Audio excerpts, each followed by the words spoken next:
Welcome to the LivBtr podcast. I'm Erica Spiegelman, addiction and wellness specialist and author, and along with me, I have my co-host, Jay Siano, a New York-based serial entrepreneur, business scaling expert, and wellness aficionado. We are here to inspire, encourage growth, and most importantly, to live better. Welcome to the LivBtr podcast. Today we have on Aaron Tribby. He's a physiologist and he's the head of physiology for Aviv Clinics in the Villages in Florida. Aaron is responsible for managing a huge team of physiologists, physical therapists, dietitians, and he's going to talk to us today about how the Aviv Clinic helps people live a long life and their best life. Welcome to the show, Aaron. Welcome to the LivBtr podcast. My name is Erica Spiegelman, and today we have on Aaron Tribby. He's a physiologist, right, Aaron? Yes, ma'am. Okay, good. And he is the head of physiology for Aviv Clinics. We're so excited to talk today to him because on our podcast, we talk about living better, hence the name, the LivBtr podcast. And I know that the Aviv Clinics helps people, I guess, obviously create routines and habits and new tools for them to live a longer life and to understand what self-care is for them, right? So we're excited to chat. Can you tell us a little bit about your role there and how you got into this industry? Yeah. So first off, Erica, thank you so much for having me. I wish Jay was able to be here. We'll push on without him. So yeah, I've been with Aviv Clinic for about 3 years now. A little bit about my background. So as part of the company, I am one of the exercise physiologists. And so really within this role, you prefaced it, we are working with clients on improving their lifestyle. So we're guiding on exercise, we're guiding on nutrition, we're guiding on how's your sleep quality and how do you manage your stress and how do you hydrate? Because all of those things play out into how we age, our state of physical performance, our state of cognitive performance. I have the added bonus of also leading this team and helping guide our clinicians on the physical side. How did I get into this field? It was a passion that I had from a very young age. I had the opportunity to grow up around a physical therapy environment, and I had originally thought about going to school for physical therapy.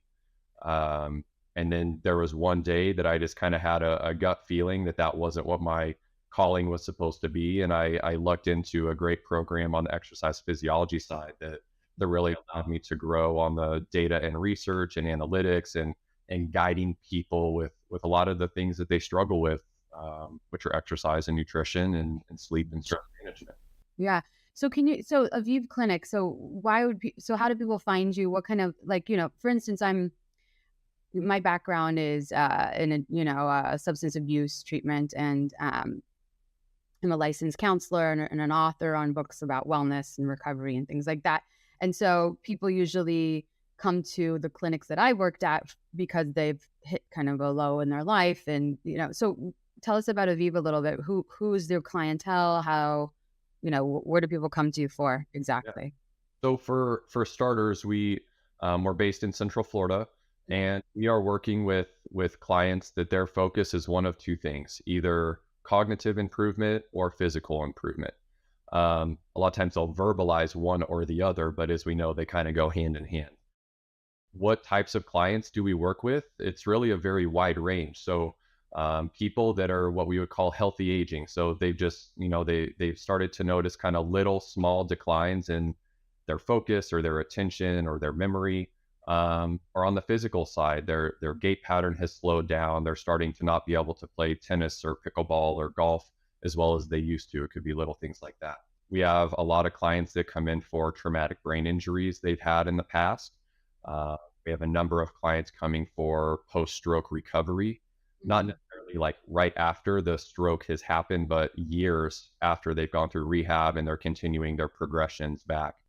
We just had a number of veterans that graduated and went through the program specific to PTSD that they were experiencing and had some amazing outcomes as well. So a very wide range, but what kind of connects everyone is that cognitive and physical improvement.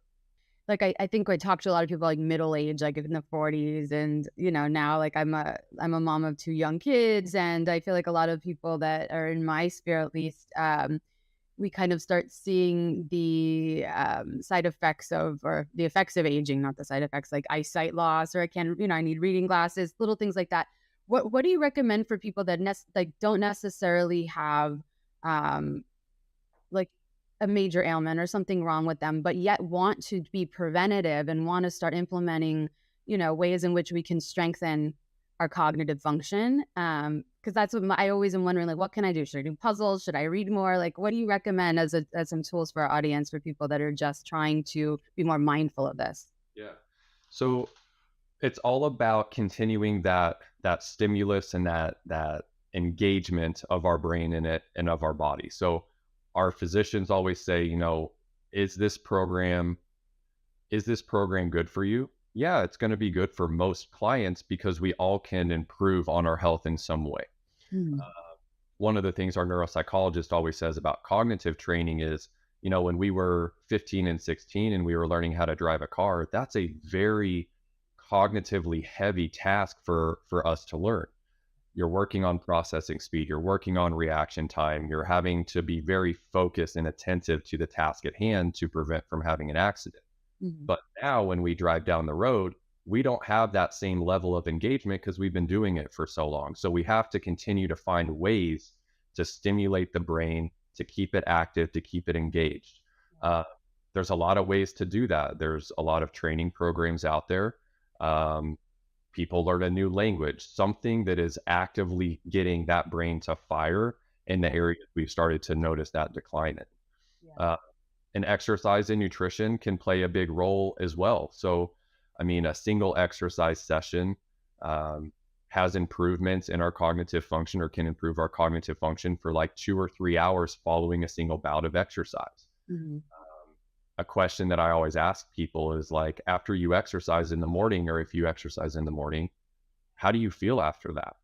And like that initial response is the things you would expect. It's, well, I'm a little more tired, I'm exhausted, I feel accomplished for the day because I got up and did something.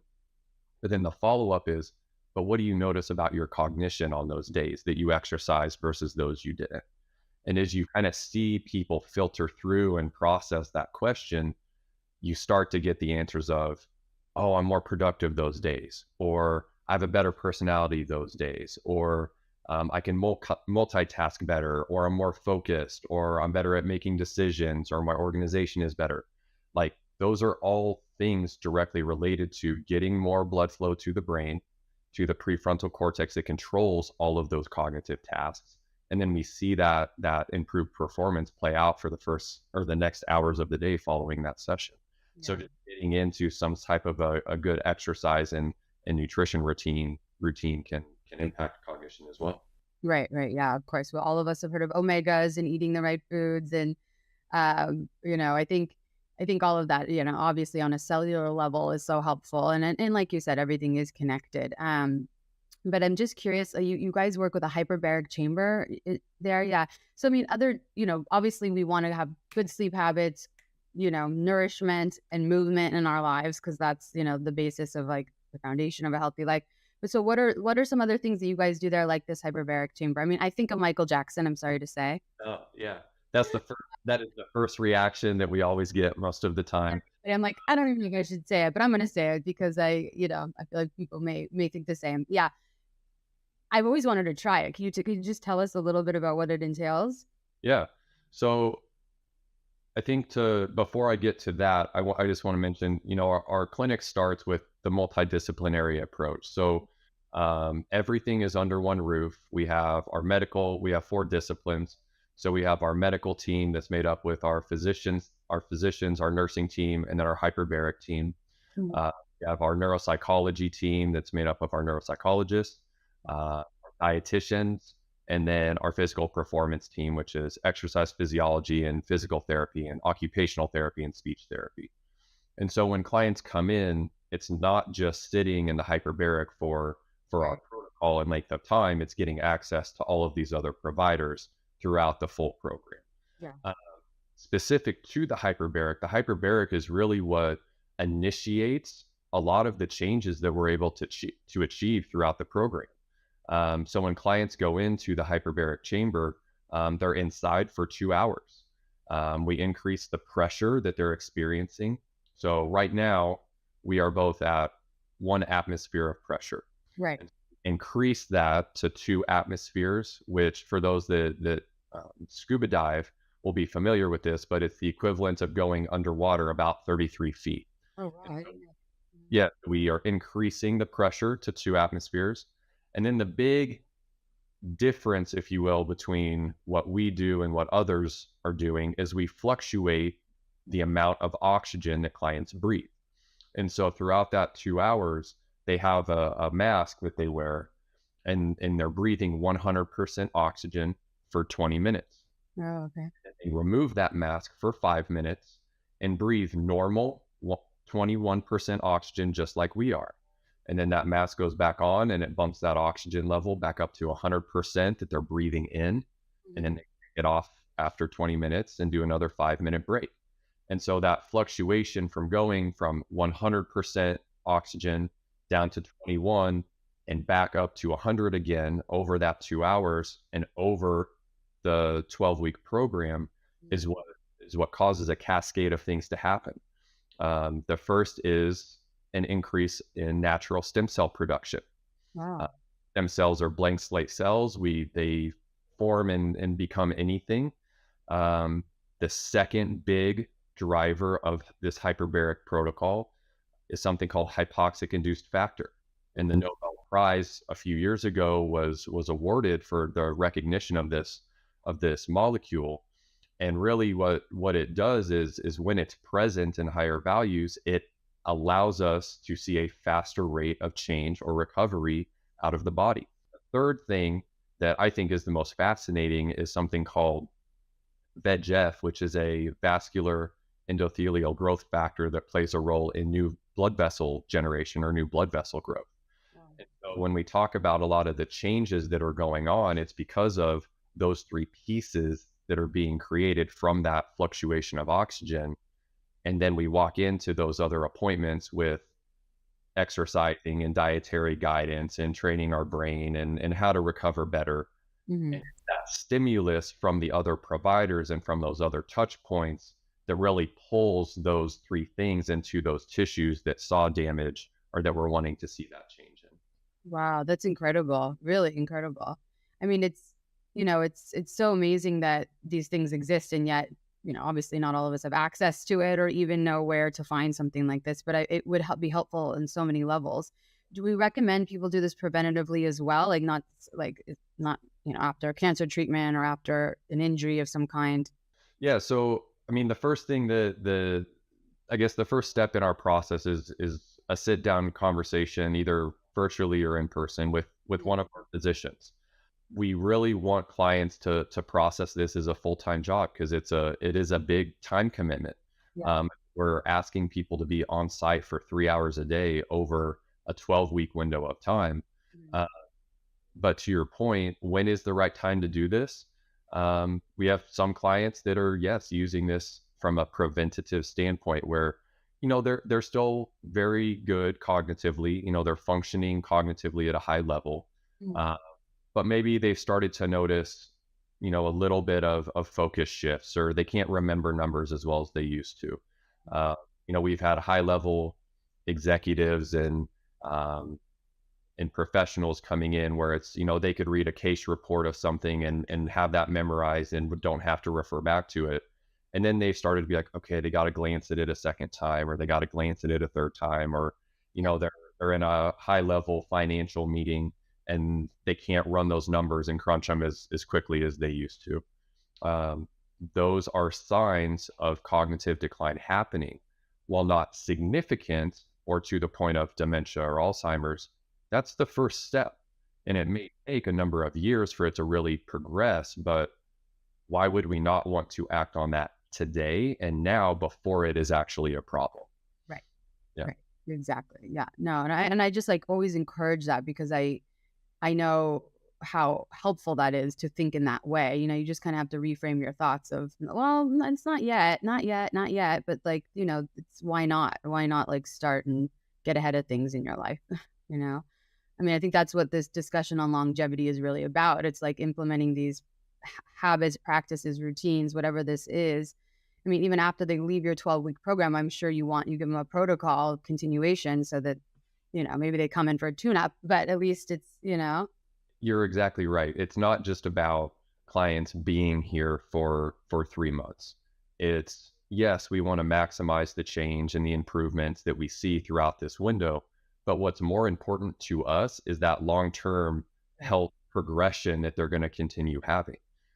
So when clients walk out, we want them to know everything that they need to be doing or continue doing for exercise. And here's your program, and here's the progressions.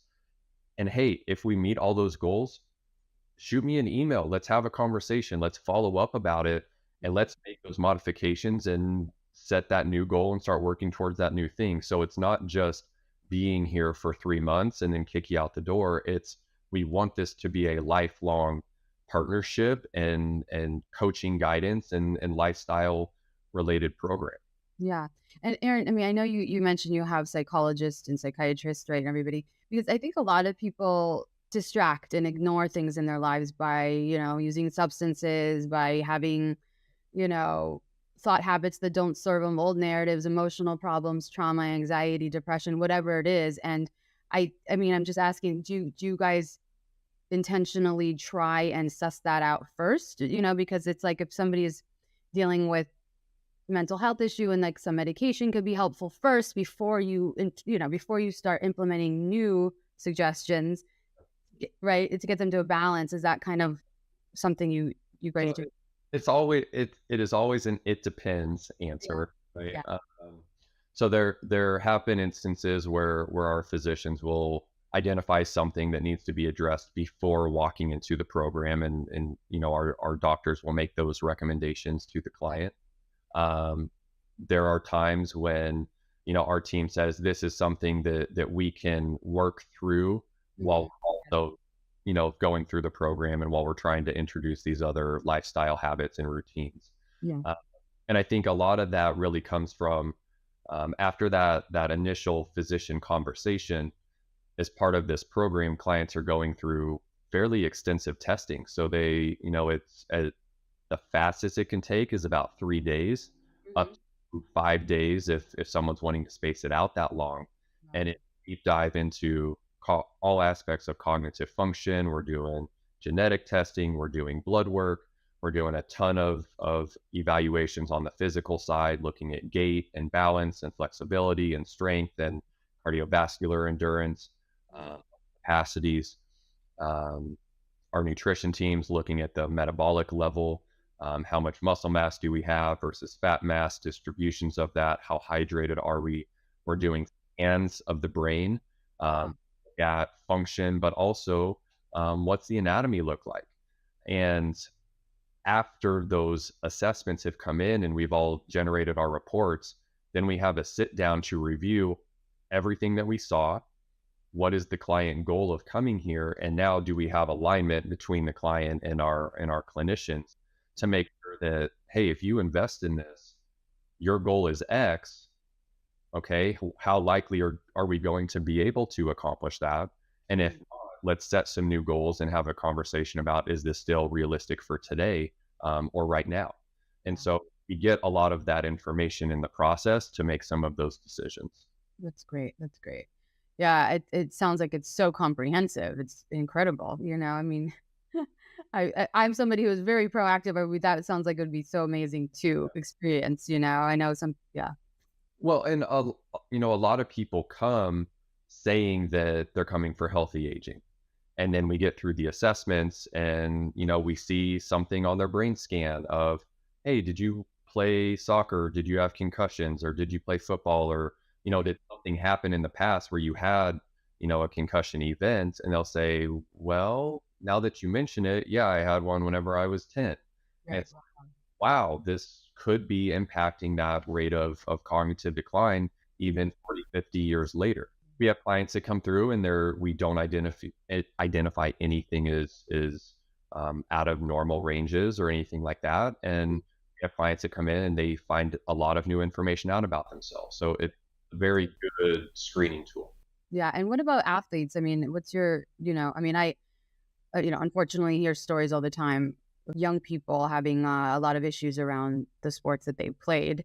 Do you see a lot of athletes coming to you guys too? So I would say at this stage, we haven't had a ton of athletes coming like during the season or immediately off season, or like preseason ramp up.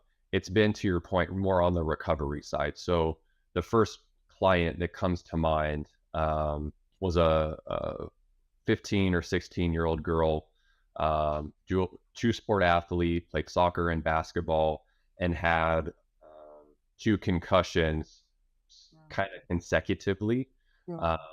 That left her in a pretty difficult position. She had double vision, couldn't return to school because she would get migraines, and that double vision was causing nausea and some dizziness, and then there were balance issues. And they spent 6 to 8 months traveling around the United States trying to get answers and figure out what to do, and had kind of been shut down at every turn. Um, and came here on a hope that this would make a difference. And that is, I think, what really sets us apart, is because of the assessments we're doing, we can identify some of the root cause of what's going on and really tailor our treatment to addressing the problem. And I can sit here now very happy to say, a year out, she's back to playing soccer. She's the starter on her team, just like she was before. Her performance is as good as it was then. She's back in school. And, that was the big thing for us, is not, we get excited talking about athletes and talking about sports, but for us, it was, this is a 15-year-old person that is at risk of not being able to have a professional career and being able to go to college or things like that because of some of the things she's experiencing. So that was kind of our focus coming in, was let's work with her to the point where she can at least return to school, and then anything after that is a benefit to her. Right. And so she had a ton of success. So I think a lot of our athletes are in a retired state where they finished out their careers, and then they've come in after the fact to help with their ongoing recovery from the sport they play. Right. Yeah. Yeah. Yeah. Yeah. I mean, just to have a normal life, it seems like a win after that. Yeah. It's amazing how delicate we are, and I think sometimes people take that for granted, especially in sports, because it's that narrative around there. So Aaron, in your own personal life, can you share anything with the audience on how you live better in your personal day to day, or what do you do, since you you walk the walk, you're in this industry, Yeah. So, I mean, the first thing is, I guess, what inspires me to live better. And that's going to be my family, just like most. I'm a young father, so I have a son. He's going to turn 2 here soon. And, Wow. all of my quality of life, if you will, has shifted since having him. Right. And just making sure that I do everything that I can to live a healthy life, so that I can be around as long as I can for him, and to be with my wife and enjoy that time with our family. So on a weekly basis, what are the things that I'm doing? Strength training is a huge piece of my routine. I'm a very firm believer that the aging process, and that decline that we see physiologically, is related to a reduction in our muscular strength and muscle mass. Mm. And that's one of the big things that I try to preach to anyone that I come across, is to have some type of strength activity 2 to 3 days a week at minimum as part of their routine. Can I Yeah, really quick, just before you go on, because I walk a lot and I used to be a runner, and I don't really do a lot of strength training, but I could see how I'm already declining, and I'm 43 years old. Would you say it's enough to do, like, if somebody doesn't necessarily go to a gym, but like do dumbbells, or like using even their own body weight to kind of do push-ups, or would that even be enough before you? Yeah, so I mean, that is a question that I get all the time, that our team gets all the time. And the way I answer that is it's all about identifying what's our starting spot for each person. For one person, that could mean dumbbells. For another person, it could be body weight stuff. For another person, it could be med ball in band work.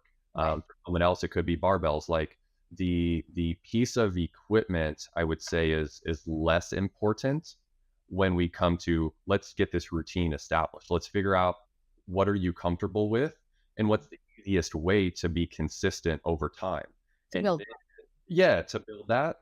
And then will there come a point where we need to add more load or we have to introduce a dumbbell or a kettlebell or a barbell? Probably, because we'll need more than body weight to continue seeing those adaptations and changes. Right. But yeah, but I mean, if that's the starting spot for someone, I love it. Yeah. And I can build any good coach or clinician will be able to build a functional program for someone based off the equipment they have at their house, Right. Right. or that they have access to. So yes, yeah, Thank you. Thank you. you're Okay. welcome. Yeah. So strength training is a huge piece of it. Cardiovascular exercise. So, I have a couple dogs, and at the end of every day after dinner, my wife and son and the dogs and I, we go out on a long walk, and just to get the heart rate up a little bit, help with that metabolism. So, a good combination of strength and cardio on the exercise side. From a nutrition standpoint, I am a firm believer again with protein intake. So I try to build most of my meals around what is that protein, Mhm. followed by what is the fruit or vegetable, followed by what is the carbohydrate. I think protein and fiber content are the two underappreciated foods. And I think if we can shift some of that focus to emphasizing those two pieces, that we can see a lot of exciting things happen. And so that's, you know, I don't think I'm alone in saying some of that. There's a lot of that wave going right now. And so yeah, my family, we try to prioritize fiber and protein within every meal that we're eating.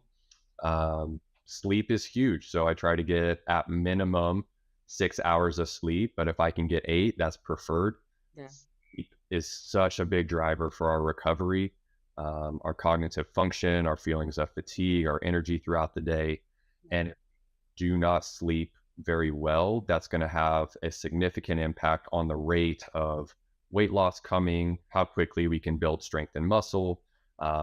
There's a lot of things that are impacted by our sleep. Yeah. And the last one is hydration. So really trying to get my recommendation to a lot of clients, assuming that they're fairly healthy, their blood panels are okay, they don't have any cardiac or kidney related issues, is to try to get about 50% of body weight in liquid throughout the day. So in straight water, but just total liquid consumption, not counting alcohol or soda Right. or juices. But coffees, teas, water, those things I would include in that 50%. So Yeah. those are some of the kind of, if you want to call them fundamental or foundational pieces for exercise and sleep and hydration status that I think play a huge role in one, longevity and healthy aging, but also cognitive function and cognitive decline. Yeah. And quality of life. Like I feel like if I don't sleep, there's no quality. I'm in a bad mood. I feel sick. Everybody is different, but that's great. I'm so appreciative of your tips because I think you said it beautifully and really simply so people could just understand easily. That's the way I eat protein first, fruits and vegetables. But I'm seeing it now, like as you said it, and it's just a really nice visual because sometimes there's a lot of information thrown around, and that's just great overall. So I appreciate that. I think that's one of the things that our team does a really good job at, is trying to present it in a way that is easy to understand. Yeah. And I think that is a soundbite, if you will, that I use with a lot of our clients today and have for a very long time. Yeah. Is if you think about when you go and fill your plate at dinner, how frequently do we go and grab that rice or that pasta or those potatoes first? And that's the first thing on the plate. And maybe it's a little bit too big of a portion. Yeah. And then we throw the meat on there, and then we fill that remaining space with the green veggie or whatever it is. And it just kind of shift the order that you fill that plate. Yeah. It's probably gonna be in a fairly good situation. Yeah. Gonna put us in a better situation. Absolutely. I love it. That's great. Thank you so much, Aaron. And can you tell everybody where to find you guys, where to find Aviv, and how to check you guys out? Yeah. Information. Yeah, so the best place to go is on our website, so aviv-clinics.com. We have a Facebook page, we have a LinkedIn page, we have an Instagram, uh, but Aviv-Clinics. We have a location. Our only location currently in the United States is in Central Florida. We have a second location that should be opening here in about a year in Manhattan. Other than that, our other locations are internationally. Um, our first location was in Tel Aviv, Israel, and then we had a clinic that opened about 2 years ago in Dubai. So 3 clinics right now, and more coming. And counting. That's great. I'm excited. I'm excited. Well, we'll definitely be keeping in touch with you guys and you, and really appreciate you spending your time with us today. Thank you. Erica, thank you so much. It was an honor.